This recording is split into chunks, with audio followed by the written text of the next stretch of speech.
What happens when a desperate combat veteran, pushed to the brink by his daughter's mounting medical bills, crosses paths with a ruthless billionaire who has a bounty on her head? Sometimes, survival isn't about the money in your bank account. It's about the dirt under your fingernails and the ghosts of your past. In a violent ambush that shatters the silence of a cold Seattle night, two completely different worlds collide. This is a story of blood, sacrifice, and redemption. The digital clock on the nightstand flickered to 4:30 a.m., casting a harsh crimson glow across the cramped, one-bedroom apartment in South Seattle. Agapito Romero was already awake. In truth, he hadn't truly slept since 2021, the year his wife passed away, and the year the Army handed him his honorable discharge papers. He sat on the edge of the mattress, rubbing his calloused hands over his face, listening to the rhythmic, mechanical hum coming from the living room. It was the sound of a pediatric oxygen concentrator. His 7-year-old daughter, Lily, was asleep on the pull-out couch, a thin, clear tube resting beneath her small nose. Lily had been born with a severe pulmonary condition, one that required constant monitoring, expensive medications, and frequent stays at Seattle Children's Hospital. Agapito walked into the tiny kitchenette, the floorboards creaking under his heavy frame. He filled a cracked mug with day-old coffee, put it in the microwave, and stared at the stack of envelopes on the counter. Most of them bore red stamps: past due, final notice, action required. The medical debt had surpassed $80,000. His pension as a former sergeant in the 75th Ranger Regiment barely covered the rent, let alone the specialized care Lily needed to stay alive. He was a man who had survived 3 kinetic deployments in the Korangal Valley, a man who had navigated minefields and ambushes, yet he was being completely defeated by American bureaucracy and compounding interest. By 5:30 a.m., Agapito had kissed his sleeping daughter's forehead, locked the apartment door, and handed her care over to Mrs. Higgins, the elderly neighbor who watched Lily during the day, in exchange for Agapito doing her grocery shopping and home repairs. Agapito drove his beat-up Honda Civic to the underground depot of Olympus Executive Transit, an elite private chauffeur company catering to the Pacific Northwest's ultra-wealthy. He changed into his uniform, a crisp, immaculately tailored black suit, a stark white shirt, and a black tie. It felt like a costume. It felt like armor. "Romero," his dispatcher, a grizzled man named Mike, called out across the concrete garage. "Got a high-profile one for you today. Tier 1 client. VIP transport from the Fairmont Olympic to a private estate in Medina, then a standby for the return trip." Agapito took the clipboard. "Who's the package?" "Veronica Garcia," Mike said, lowering his voice. "CEO of Garcia Global Enterprises, the tech logistics giant. I guess she's closing some multi-billion-dollar acquisition today. Listen to me, Artie. She's notorious. She went through 3 drivers last month. Complained one breathed too loud, fired another because he looked at her in the rearview mirror. Keep your eyes on the road, your mouth shut, and drive smooth. The client is a ghost, you hear me? You don't speak unless spoken to." "Understood," Agapito said, his voice a flat, gravelly baritone. He didn't care about a billionaire's ego. He cared about the time-and-a-half overtime pay this shift would bring. At exactly 7:00 a.m., Agapito pulled a heavily modified, armor-plated Lincoln Navigator up to the curb of the Fairmont Olympic Hotel. The sky above Seattle was a bruised, heavy gray, threatening rain. 10 minutes later, the revolving doors spun, and Veronica Garcia emerged. She looked exactly like a woman who controlled a $40 billion empire. She was in her late 30s, dressed in a sharp, slate-gray tailored suit, her dark hair pulled back into a severe, flawless chignon. She was flanked by 2 nervous-looking executives and was speaking sharply into a slim, mobile phone. Agapito stepped out of the vehicle, moving with the quiet, deliberate grace of a man used to operating in hostile environments. He opened the heavy rear door of the Navigator. Veronica didn't even acknowledge his presence. She slid into the plush leather seat, still barking orders into her phone. "I don't care what the SEC says, Richard. restructure the shell company and bury the liability. If they want to play hardball, we buy their supplier and starve them out. Call me when it's done." She ended the call and finally looked up, her piercing blue eyes locking onto the back of Agapito's head through the partition glass. "Medina, the waterfront estate on Overlake Drive," she commanded, her voice cold and resonant. "Take the I-90 bridge. I have a conference call in 5 minutes, so I want a completely silent cabin." "Yes, ma'am," Agapito replied. He put the vehicle in drive and pulled seamlessly into the morning traffic. As they drove, Agapito's eyes constantly flicked to the rearview mirror, checking his blind spots, scanning the surrounding traffic. It was a habit he had never broken. In combat, complacency killed. On the streets of Seattle, it was just paranoia. But today, something felt off. The hair on the back of his neck prickled, a phantom warning system that had saved his life more than once in Afghanistan. He noticed a black Chevrolet Suburban 2 cars back. It had been with them since they left the hotel. "Ms. Garcia?" Agapito said softly through the intercom. Veronica let out an exasperated sigh, lowering her tablet. "What did I say about a silent cabin, driver?" "Are you expecting private security today, ma'am?" Agapito asked, his tone level, devoid of any subservience. "My security team is meeting me at the estate," she snapped. "Why?" "Because," Agapito said, his grip tightening on the steering wheel, "we're being followed." Veronica Garcia scoffed, an elegant sound dripping with condescension. "Followed? Don't be ridiculous. You're a chauffeur, not a Secret Service agent. Just drive the car." Agapito ignored her insult. His eyes remained locked on the mirrors. The black Suburban was maintaining a perfect, aggressive distance. As Agapito took the exit for the I-90 floating bridge, heading toward Mercer Island and Medina, he intentionally switched lanes without signaling. The Suburban mirrored the move instantly. "Ma'am, buckle your seatbelt. Now," Agapito commanded. The authority in his voice, the sudden shift from obedient driver to commanding officer, made Veronica pause. For the first time, she looked at the man in the driver's seat. She noticed the width of his shoulders, the thick cords of muscle in his neck, and the chilling calmness in his posture. Before she could argue, a second vehicle, a dark gray Ford Explorer, aggressively merged in front of the Navigator, hitting its brakes. Agapito reacted instantly. He knew the tactic. It was a classic rolling box, a favored maneuver of cartels and private military contractors to trap a high-value target in transit.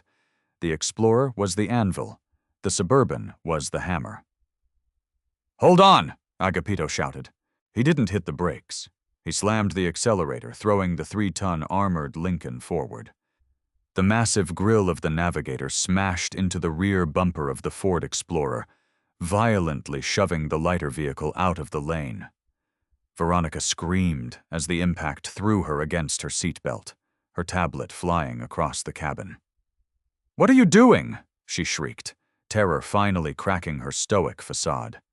"Keeping you alive," Agapito growled. He wrenched the steering wheel, bypassing the disabled Explorer and tearing down the exit ramp toward a densely wooded, winding suburban road that hugged the coastline of Lake Washington. The rain had finally started to fall, slicking the asphalt. In the mirror, Agapito saw the Suburban recovering and giving chase, its powerful V8 engine roaring. The rear windows of the pursuing SUV rolled down, and Agapito saw the unmistakable matte black barrels of suppressed submachine guns slide out into the rain. Thwack, thwack, thwack, thwack.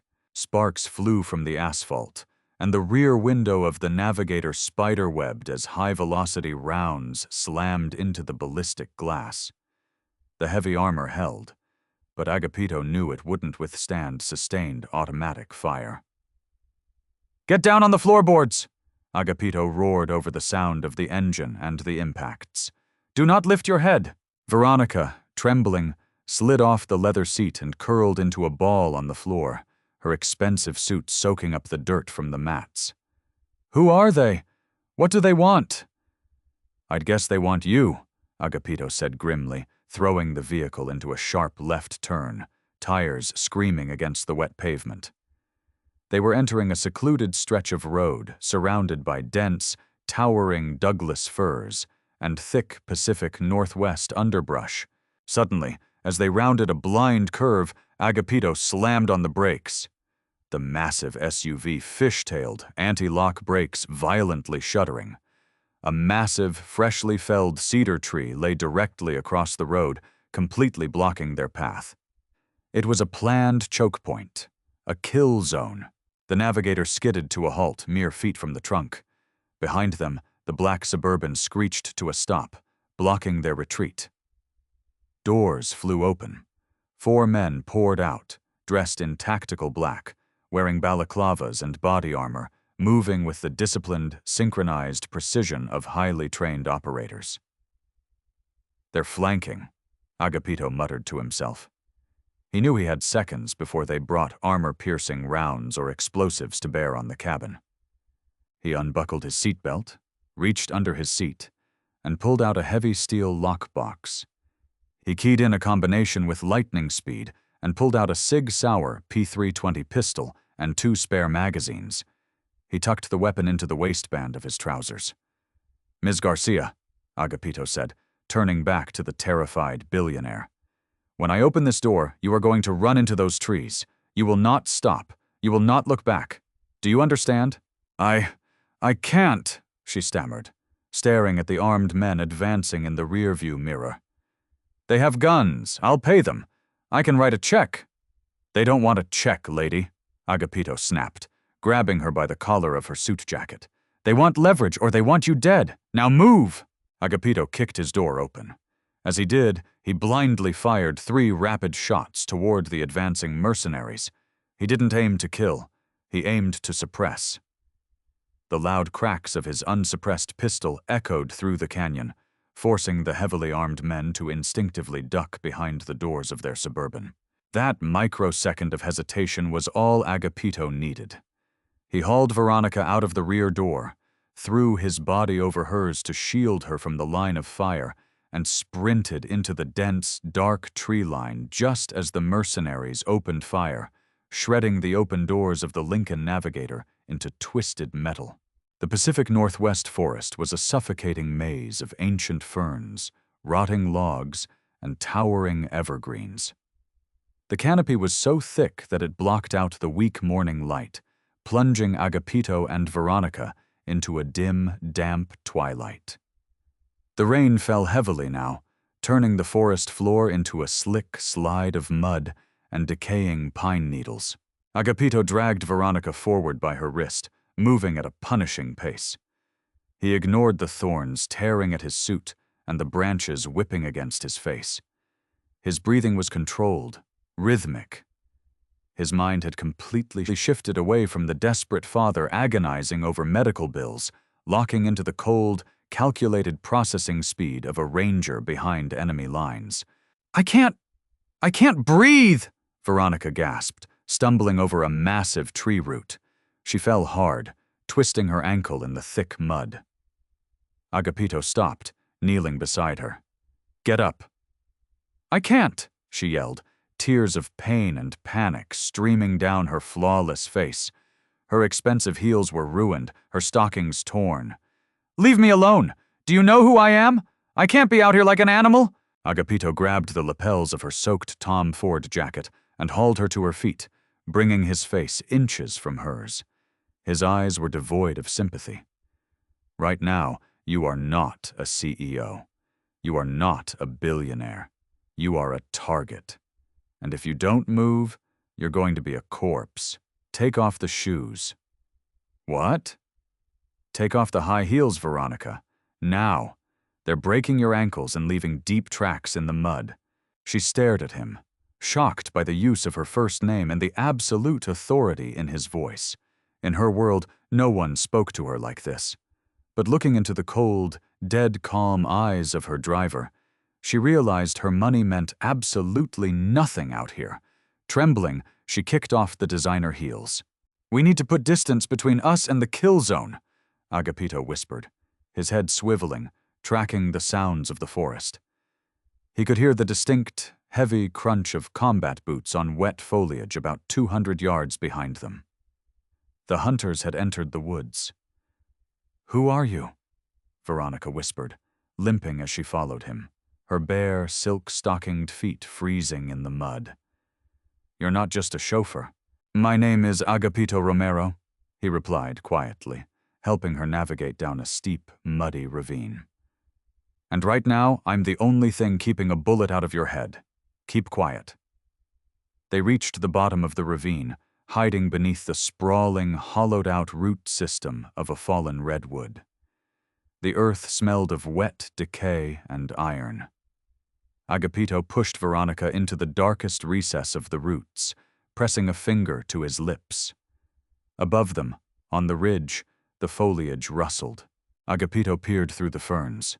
He saw one of the mercenaries, moving with a disciplined tactical glide, his rifle shouldered, scanning the terrain. The man was alone. They had spread out to form a search line. The operative wore high-end tactical gear, no insignias, and carried a suppressed Daniel Defense MK-18 rifle. These weren't street thugs. These were Tier 1 professionals. The mercenary paused right above their position, peering down into the ravine. If he descended, he would find them. Agapito knew he couldn't risk a gunfight. The noise would draw the rest of the team instantly. Agapito turned to Veronica. He placed a heavy, reassuring hand on her trembling shoulder. He leaned in, his lips barely brushing her ear. "Do not make a sound," he breathed. "Close your eyes." He didn't wait for her to comply. Agapito slipped out from under the roots like a shadow, moving with a silent, terrifying fluidity that defied his large frame. The mercenary took a step down the muddy embankment, his boots slipping slightly. Agapito struck. He exploded from the brush behind the man, his left hand clamped over the mercenary's mouth, jerking his head back, while his right arm snaked around the man's neck, sinking deep into a carotid chokehold. The mercenary's eyes went wide. He dropped his rifle, his hands desperately clawing at Agapito's arm, trying to break the grip. But Agapito's grip was a vice forged in the mountains of Kandahar. He dragged the thrashing man backward into the thick bushes, keeping his body weight pressed against him, suffocating the struggle. Within 8 seconds, the mercenary's frantic kicking slowed. At 12 seconds, his body went entirely limp. Agapito didn't release him immediately. He held the choke for another 10 seconds to ensure the man was fully unconscious, then gently lowered the heavy body to the forest floor, avoiding even the sound of a rustling leaf. He quickly stripped the man of his radio, his spare magazines, and a combat knife, leaving the heavy rifle behind. It was too cumbersome for a rapid evasion. He kept the man's suppressed Glock 19 sidearm. When Agapito slid back under the roots, Veronica was staring at him, her eyes wide with a mixture of absolute terror and awe. She had watched a man who drove her car for $20 an hour systematically and silently dismantle a trained killer with his bare hands. Agapito checked the stolen radio. He pressed the earpiece to his ear and listened to the encrypted chatter. "Viper 2 is down!" A digitized voice crackled in Agapito's ear. "The driver got him. Be advised, the driver is not a civilian. I repeat, the driver is a hostile operator. Switch to thermal optics and fan out." Agapito pulled the earpiece out. He looked at Veronica. The cold rain dripped from his brow, washing away the pristine facade of the chauffeur, leaving only the soldier beneath. "They have thermals. We can't hide," Agapito said, checking the chamber of the suppressed Glock. "We have to keep moving until nightfall. Can you run?" Veronica Garcia, a woman who had never faced a physical hardship in her life, looked at her bleeding, frozen feet, then looked at the gun in Agapito's hand. For the first time in her life, she realized that her survival depended entirely on the mercy and skill of someone she considered beneath her. She swallowed hard, pushing her fear down, and nodded. "I can run." "Good," Agapito said, turning towards the deeper, darker part of the woods. Because if we stop, we die. The rain did not stop. It only intensified, transforming the dense Pacific Northwest forest into a freezing gray purgatory. For 3 grueling hours, Agapito Romero led Veronica Garcia through the unforgiving terrain of the Cascade foothills. He set a brutal pace, weaving through thickets of Devil's Club and scaling slick, moss-covered ravines to avoid leaving a linear trail. Veronica was a woman accustomed to the climate-controlled boardrooms of Garcia Global Enterprises and the plush interiors of Gulfstream jets. Now, her reality was stripped down to the agonizing sting of cold mud on her lacerated feet and the burning exhaustion in her lungs. The bespoke Tom Ford suit, worth more than Agapito made in 3 months, hung heavily on her shivering frame, plastered in dark earth and pine needles. She stumbled again, her knee slamming violently into a jagged rock. A sharp cry escaped her lips before she could bite it back. Agapito stopped instantly, his hand snapping up in a closed fist, the universal tactical signal to freeze. He crouched low, his eyes scanning the misty tree line behind them, listening intently over the drumming rain. After a tense, agonizing minute, he relaxed his posture slightly and moved back to where Veronica lay crumpled on the ground. I can't, she gasped, her teeth chattering uncontrollably. My feet, they're completely numb. Agapito knelt beside her, his expression unreadable. He quickly stripped off his suit jacket, then unlaced his Oxford shoes and pulled off his thick wool socks. Put these on, he commanded softly, handing her the socks. What about you? She asked, looking at his bare feet. I've marched through worse, Agapito replied, his voice deadpan. He drew his combat knife and sliced the sleeves off his ruined suit jacket, fashioning them into crude, thick wrappings. He tied them securely around Veronica's socked feet using the jacket's inner lining. It won't win any fashion awards in Milan, but it will keep your soles from tearing open to the bone. We have a bigger problem right now. Veronica looked up, shivering violently. Bigger than armed men hunting us? Those men have thermal optics, Agapito explained, checking the magazine of the suppressed Glock he had taken from the downed mercenary. They don't need to see our footprints. They just need to see our body heat. In this cold rain, we are glowing like neon signs against a dark background.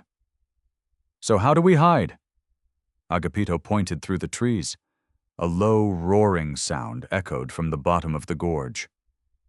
We lower our core temperatures to match the environment. We have to walk the river. Veronica stared down at the churning, ice-cold runoff of the Snoqualmie River. The water was a frothing, slate-gray torrent, fed by the melting glaciers higher up the mountains.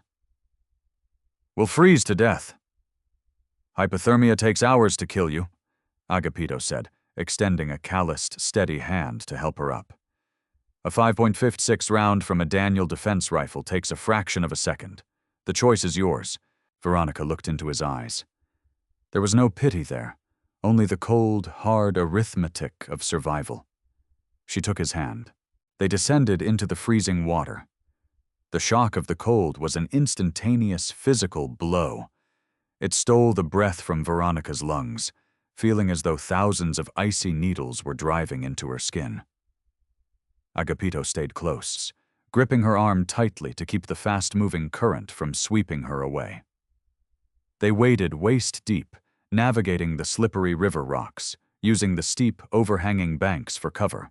As they waded, the silence stretched between them, broken only by the rushing water and their own ragged breathing. Veronica, desperate to distract her mind from the excruciating cold, finally spoke. You said your name was Agapito, she said, her voice shaking. Where did you learn to do all this? The driving, the hand-to-hand, the evasion? United States Army, Agapito replied, his eyes never stopping their relentless scan of the ridgeline. Fort Moore, originally, then stationed out of Hunter Army Airfield, 75th Ranger Regiment. Veronica processed this. A ranger, special operations, Why are you driving cars for Olympus Executive Transit?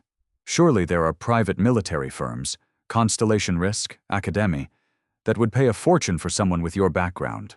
Private military companies require you to deploy, Agapito said, his jaw tight.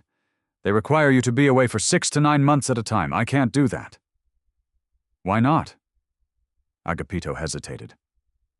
The soldier in him hated vulnerability, but the father in him was too exhausted to lie. Because I have a 7-year-old daughter named Lily. She has pulmonary veno-occlusive disease. She needs to be near Seattle Children's Hospital, and she needs me to be home every night to monitor her oxygen. Veronica felt a strange tightness in her chest that had nothing to do with the freezing water. Where is her mother? Cancer. Took her 3 years ago, Agapito said flatly, stating the tragedy as a mere tactical fact. So, I drive the executives by day, and I sit awake watching my kid breathe by night. Does it pay well? She asked gently. The driving? Agapito let out a short, humorless laugh.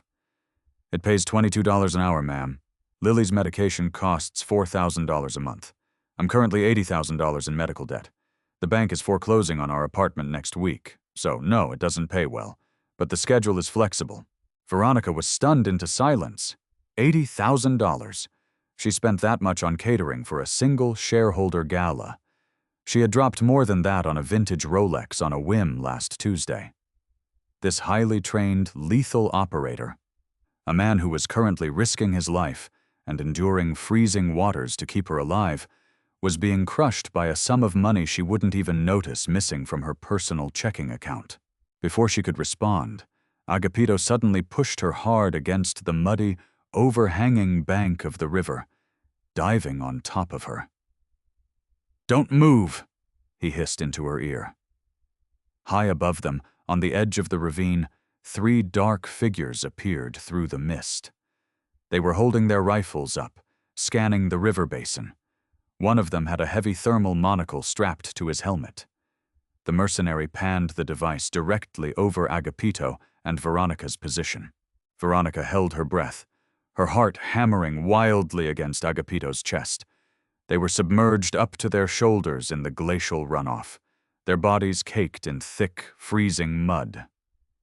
The mercenary held his gaze on their position for a terrifying 5 seconds.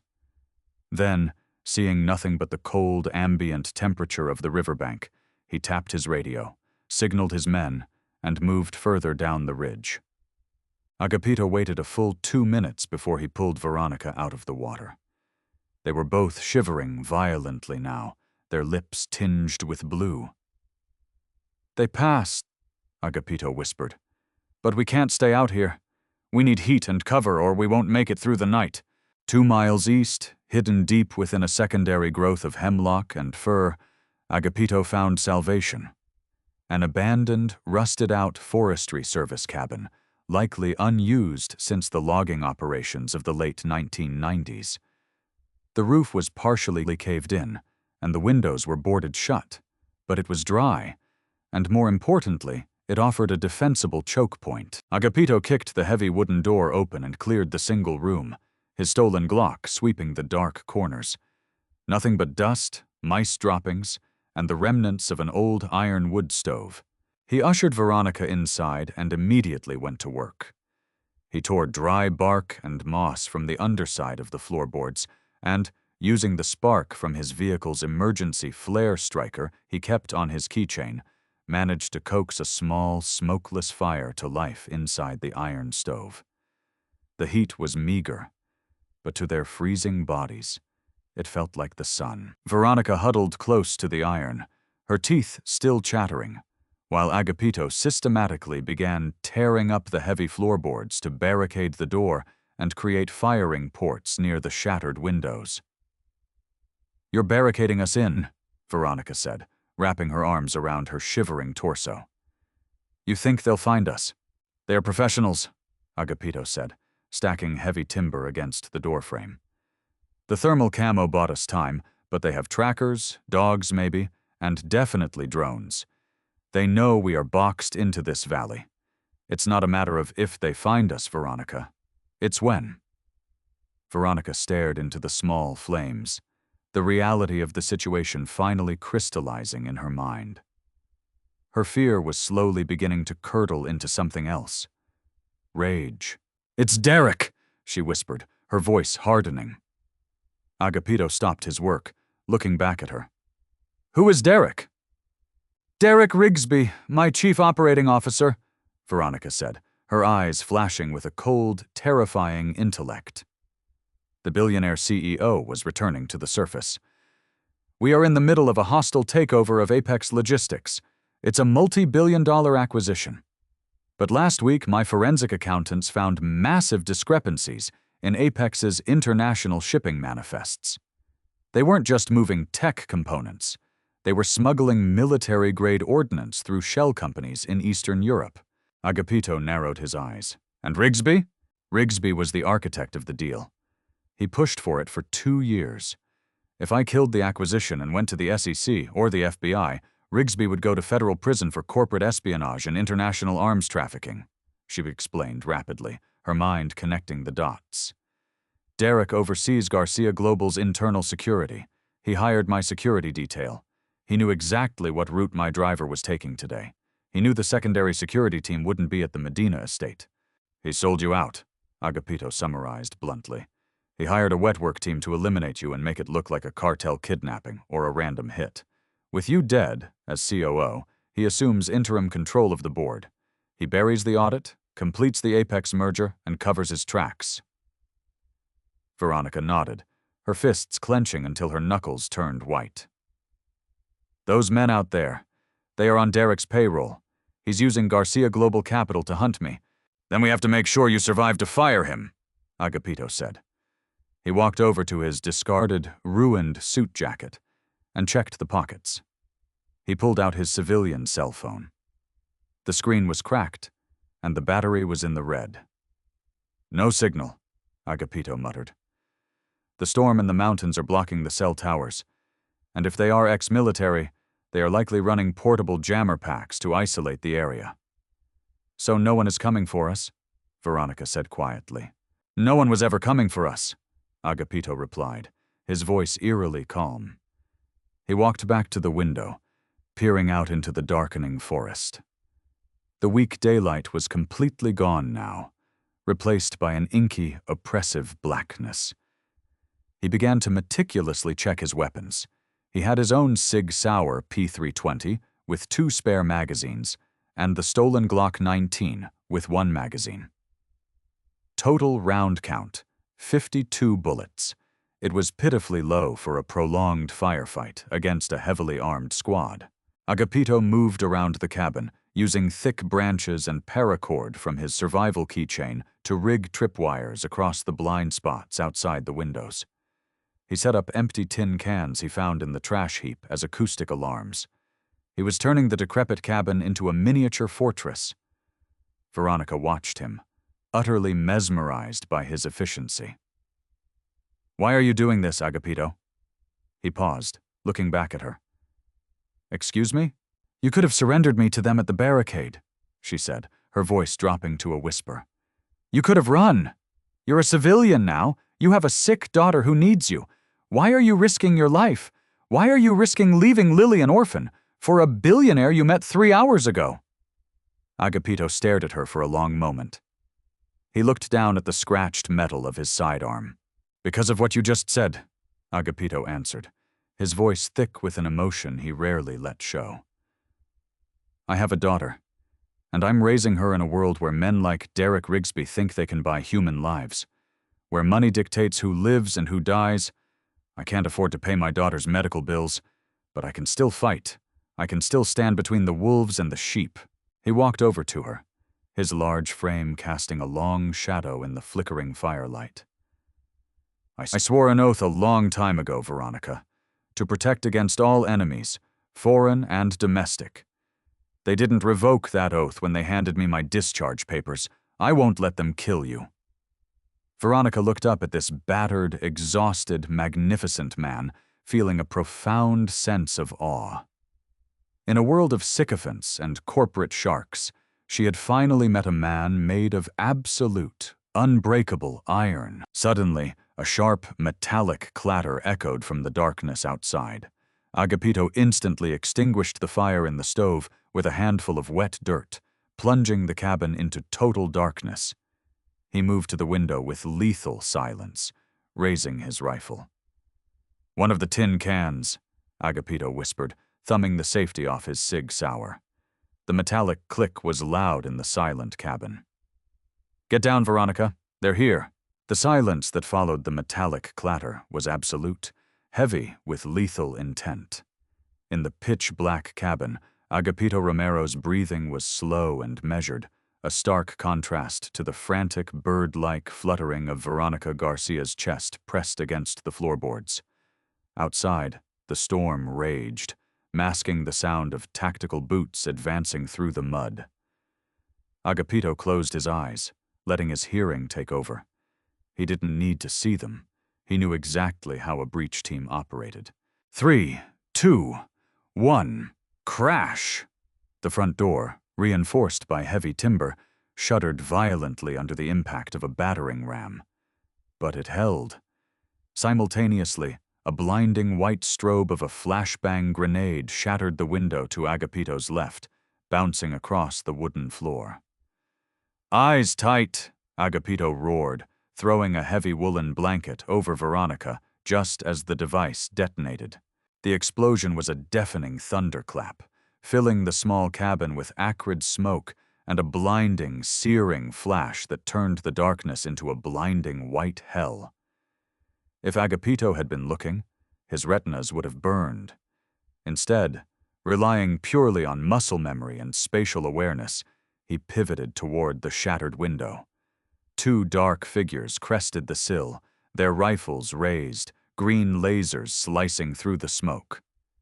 Agapito fired. Crack, crack, crack, crack! His Sig Sauer barked, spitting muzzle flashes that briefly illuminated the room.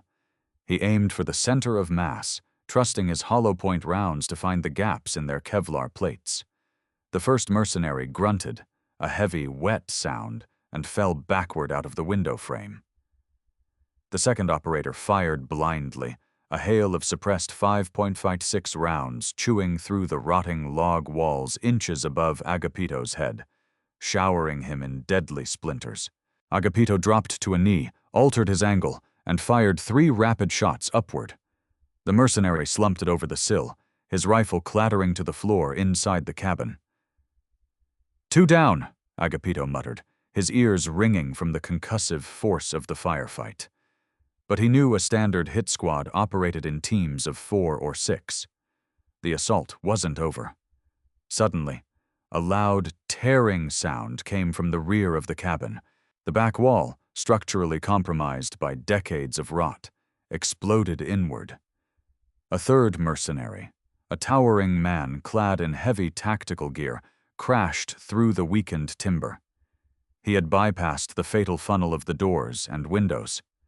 Agapito snapped his pistol toward the new threat, pulling the trigger. Click. Empty magazine. Before Agapito could drop the mag and reload, the giant mercenary lunged, swinging the heavy stock of his rifle like a baseball bat. The composite polymer struck Agapito squarely in the ribs with the sickening sound of cracking bone. Agapito was thrown backward, crashing through a rotten wooden table. Pain flared like liquid fire in Agapito's side, but the ranger didn't stay down. He rolled, drawing the combat knife he had taken from the first operative in the woods. The mercenary dropped his rifle, pulling a heavy tactical blade of his own, and charged. The two men clashed in the center of the dark, smoke-filled room. It was a brutal, primal struggle. Agapito parried a lethal thrust to his throat, stepping inside the man's guard to deliver a crushing elbow to his jaw, but the mercenary's body armor absorbed the brunt of the close-quarters strikes. Agapito's injured ribs screamed with every movement.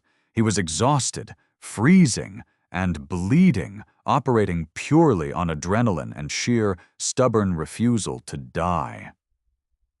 The mercenary found an opening.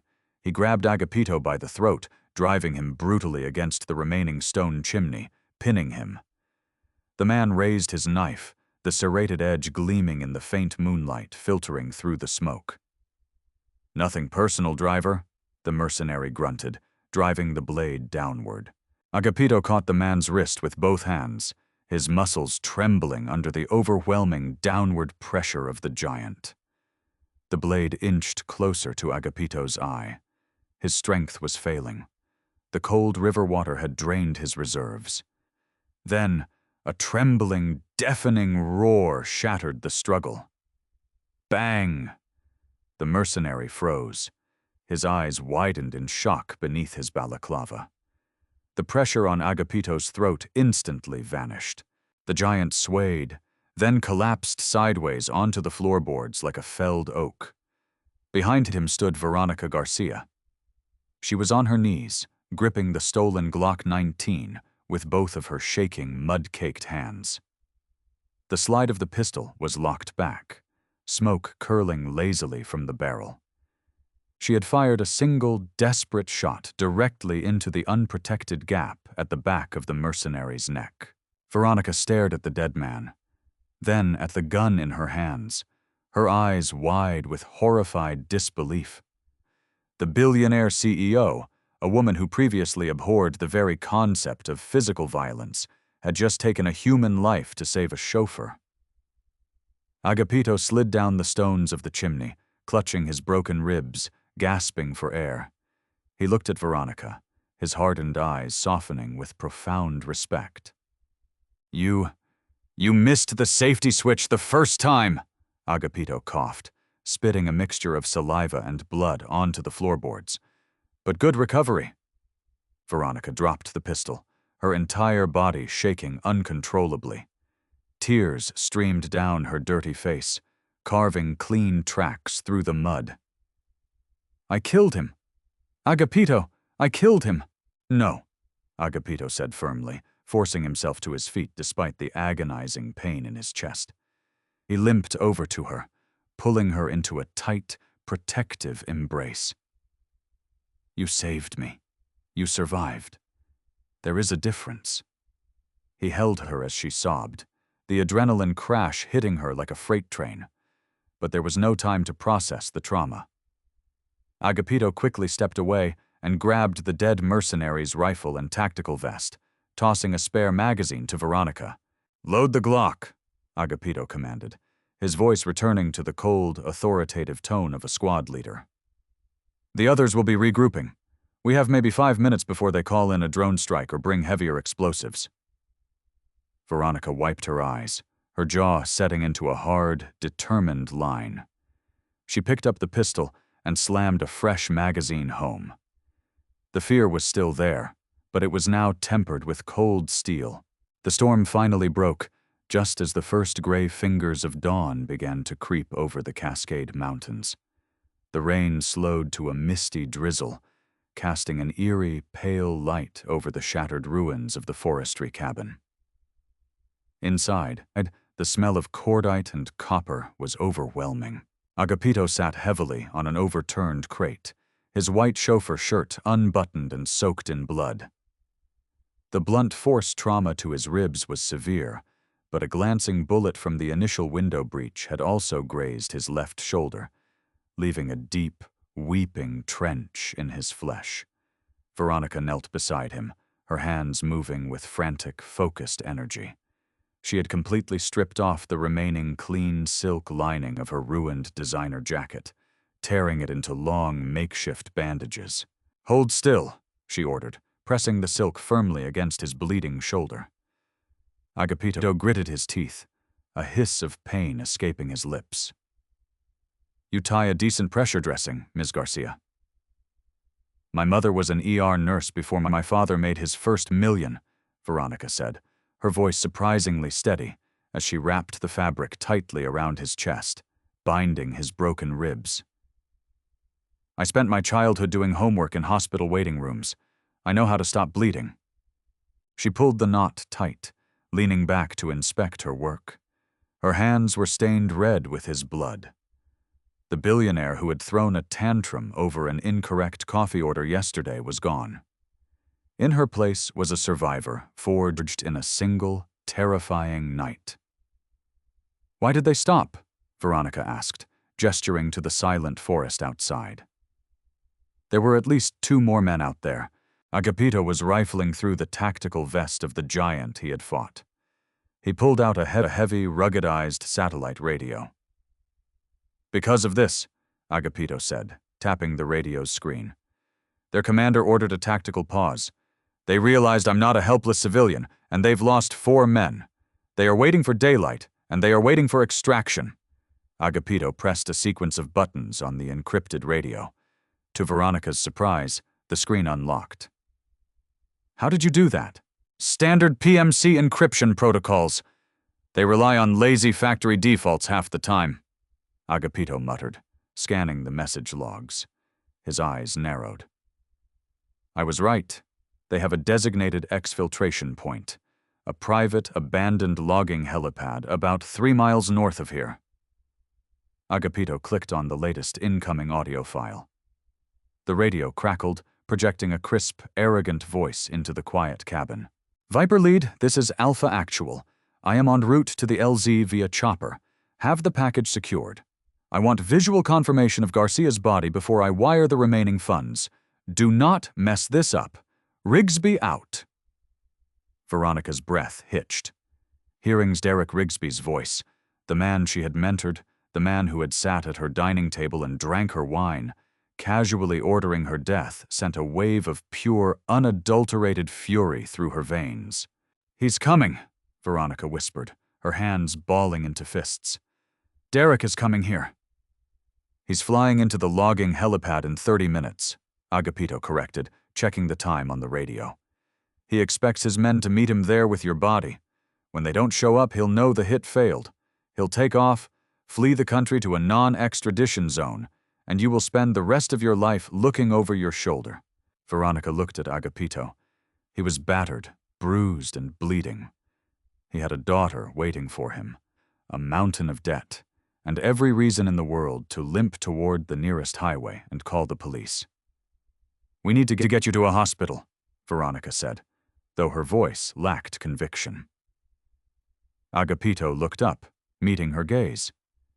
The soldier in his eyes was fully awake now. If we go to the police, Derek's lawyers will tie this up in court for a decade. He'll claim he was framed. He will walk, Agapito stated, his voice a low, dangerous rumble. He picked up the heavy Daniel defense rifle he had taken from the dead mercenary, checking the chamber and slamming a fresh magazine into the well.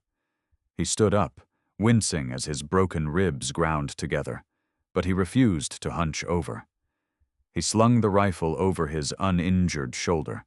You said you were tired of men like him thinking they can buy human lives, Veronica said, looking at the arsenal Agapito was gathering. I am, Agapito replied, handing Veronica the loaded Glock 19. Veronica took the weapon, feeling its cold, heavy weight. It felt different this time. It didn't feel like an instrument of terror. It felt like leverage. What's the plan, Agapito?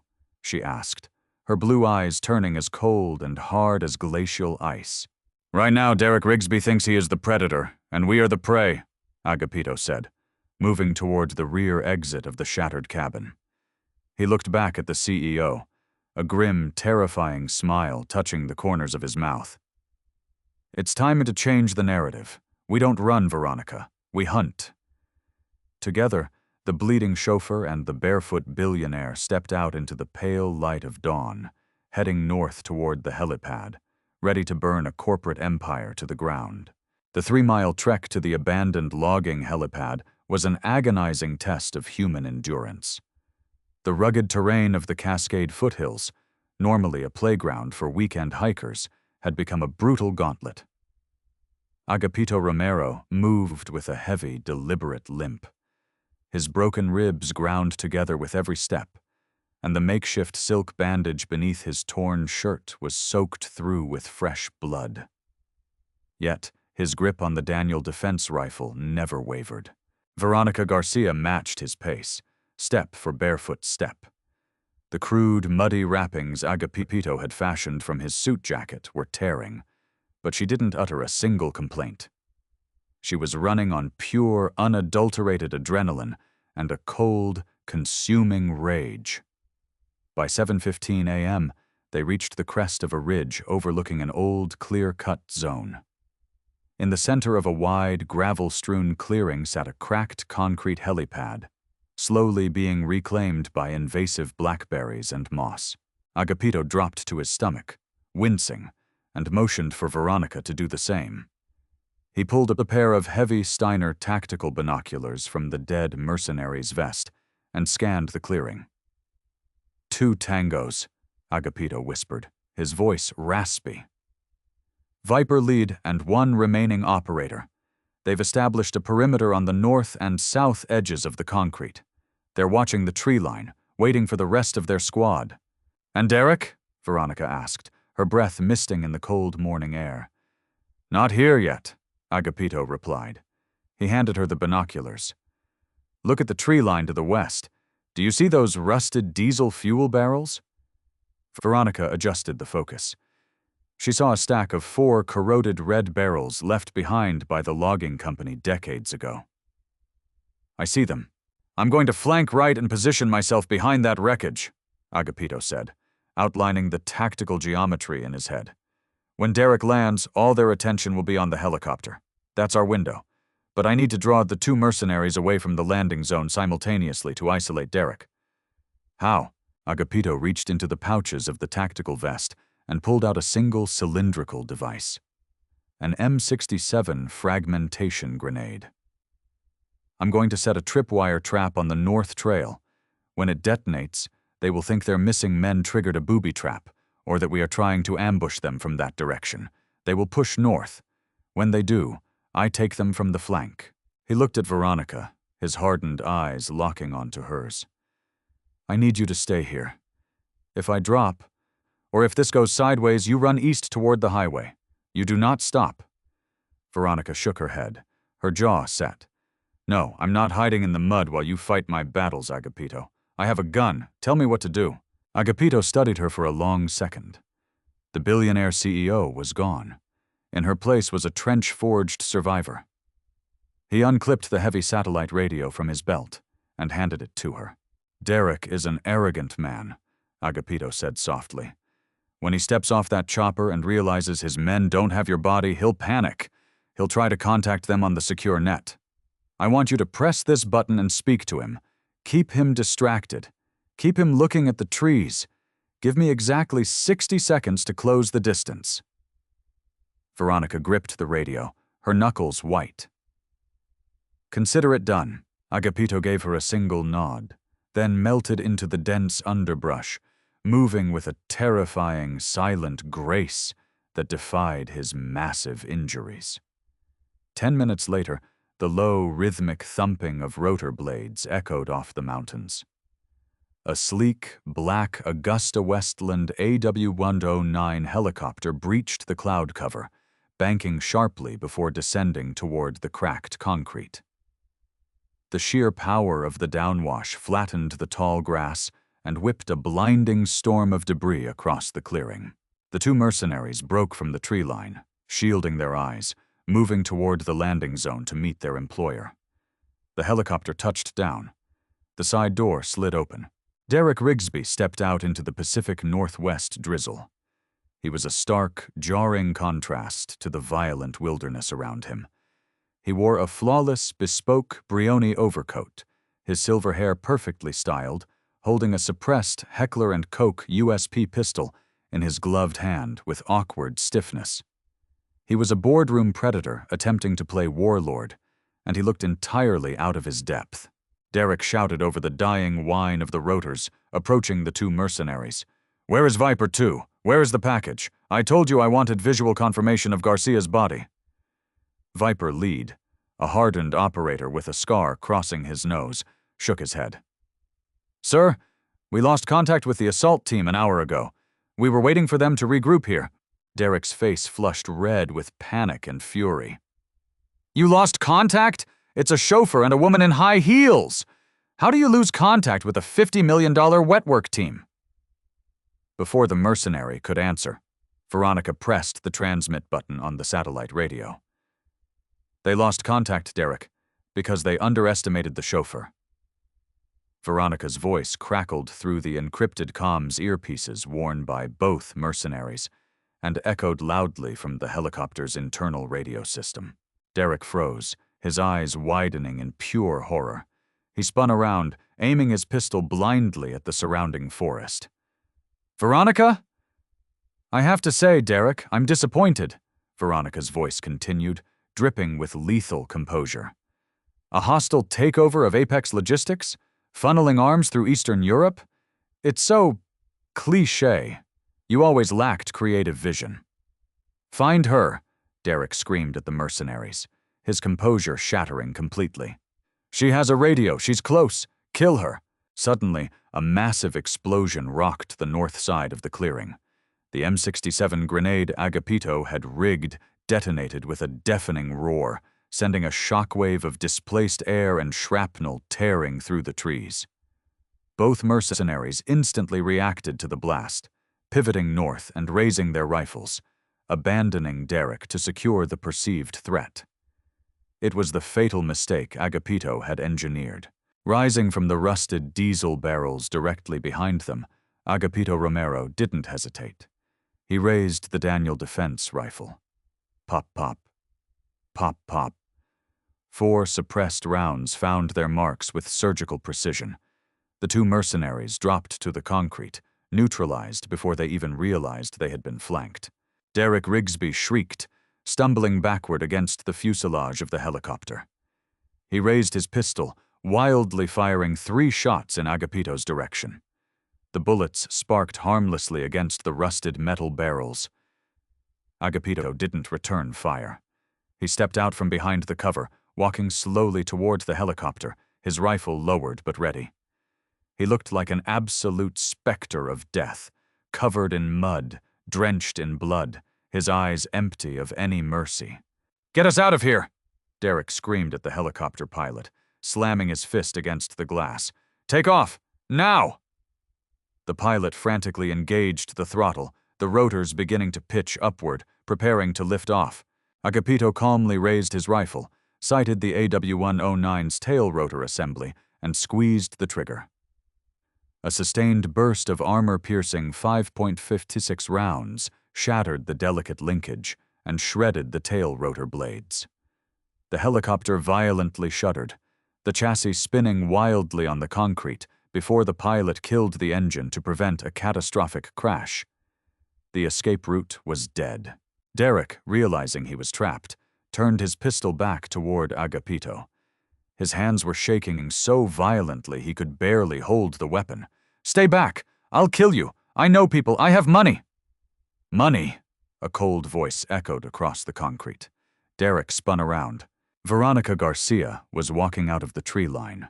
Her designer clothes were in absolute tatters, her bare feet wrapped in bloody, muddy rags.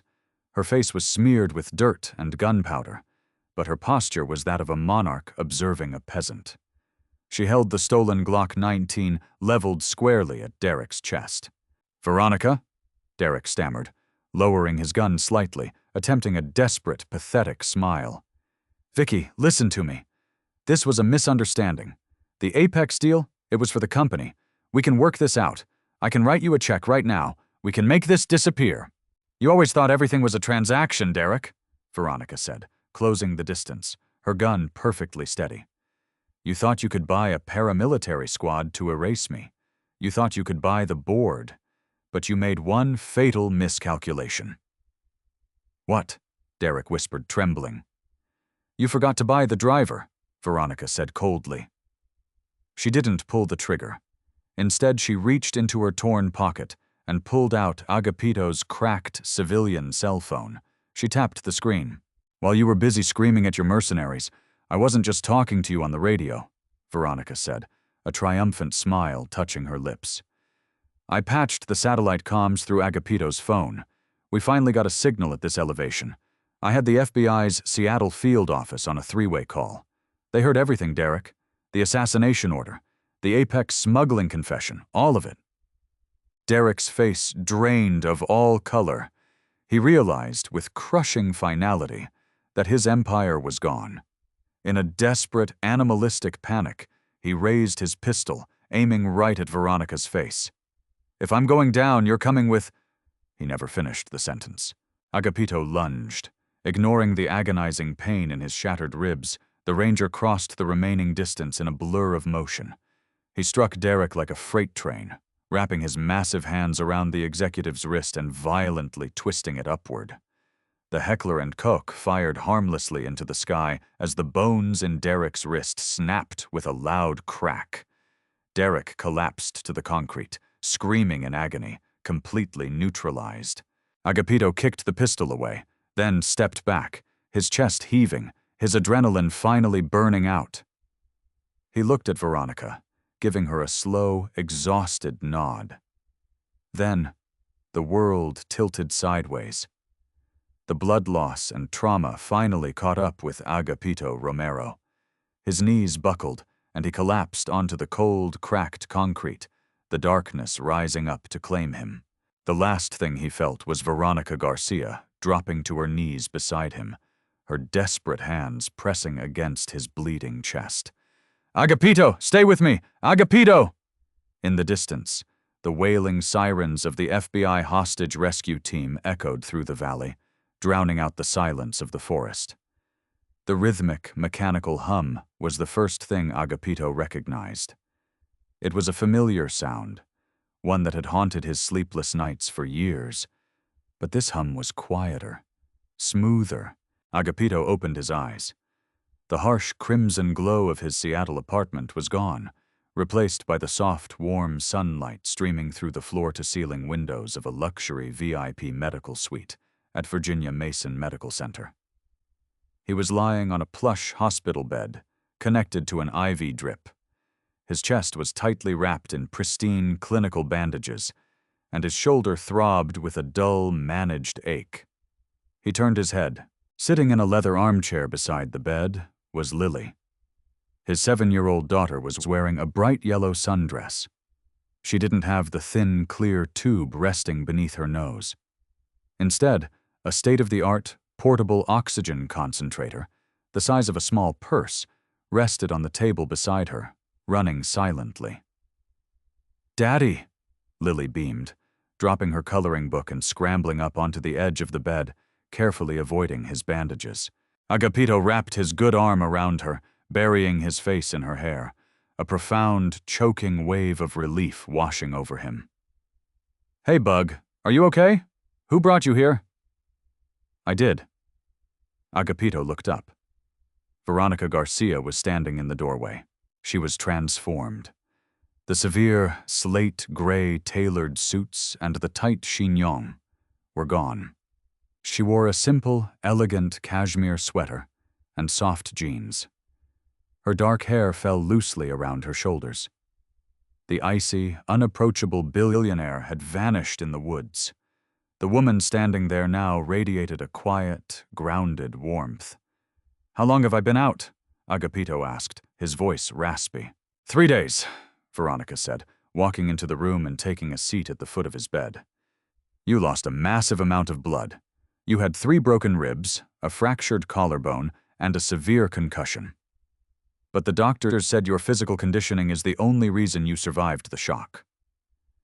Agapito processed this, his military mind instantly shifting to the logistics of survival. "Rigsby? Federal custody," Veronica said, a hard edge returning briefly to her voice. "He's facing multiple counts of corporate espionage, international arms trafficking, and conspiracy to commit murder. The FBI raided Garcia Global's internal security division. We cleaned house. Derek will spend the rest of his natural life at ADX Florence." Agapito nodded slowly. "Good." He looked around the extravagant VIP suite, then down at the incredibly expensive, cutting-edge oxygen concentrator next to Lily. The familiar weight of panic began to settle in his chest. "Veronica, I can't pay for this. I don't have insurance that covers a VIP wing. And Lily's new machine." "Agapito, stop," Veronica interrupted gently. She reached into her leather tote bag and pulled out a thick, cream-colored envelope, placing it on his lap. "Open it," Agapito hesitated, then tore the envelope open with his good hand. Inside was a stack of financial documents bearing the official seal of the Seattle Metropolitan Bank. He scanned the top page. It was a notice of mortgage payoff for his apartment. The second page was a certified statement from Seattle Children's Hospital. Outstanding balance, $0. Agapito stared at the numbers, his breath catching in his throat. He looked up at Veronica, his eyes wide with disbelief.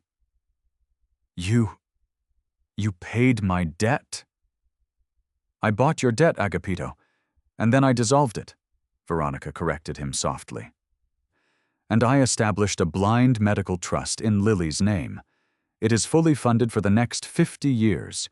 It covers every surgery, every medication, every specialist she will ever need for the rest of her life. Agapito, the battle-hardened ranger who had stared down warlords and wet-work teams without blinking, felt tears finally spill over his eyelashes. He pulled Lily closer to his chest. Veronica, I don't know what to say. I can't accept this much money.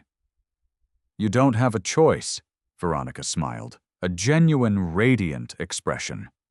Because you're no longer an employee of Olympus Executive Transit. I bought the company yesterday. Agapito blinked. You bought the Chauffeur company? I did, she nodded. And as the new owner, I've restructured the executive board. Garcia Global requires a new director of global security, someone who actually understands what it means to protect people, not just assets. The starting salary is $400,000 a year, with full executive benefits and a flexible schedule so you can be home with Lily every single night. She leaned forward, placing her hand gently over his. Out there in the woods, Agapito, you told me that money dictates who lives and who dies. You were right, Veronica said, her blue eyes shimmering with emotion. For years, I used my wealth to build walls, to isolate myself, to step on people. But you showed me what real power is. Power is standing between the wolves and the sheep. You saved my life. Now it's my turn to save yours. Agapito looked at the beautiful, changed woman sitting before him, then down at his smiling, breathing daughter. For the first time since his wife died, the suffocating weight on his chest was entirely gone. He wasn't just surviving anymore. He was finally living. So, Veronica said, raising an eyebrow playfully, when you're healed up, do you think you can handle driving me crazy in the boardroom instead of a Lincoln Navigator? Agapito Romero smiled, a true, bright smile that reached his eyes. Yes, ma'am. I think I can handle that. Did Agapito's incredible courage and Veronica's powerful redemption leave you breathless? Sometimes the greatest heroes aren't wearing capes. They're the single parents sacrificing everything for their children. If you loved this intense story of survival, military grit, and a billionaire's ultimate change of heart, smash that like button. Share this video with someone who loves a thrilling, heartwarming twist, and don't forget to subscribe for more incredible real-life dramas and high-stakes storytelling. Drop a comment below. What would you have done if you were in Agapito's shoes? See you in the next video.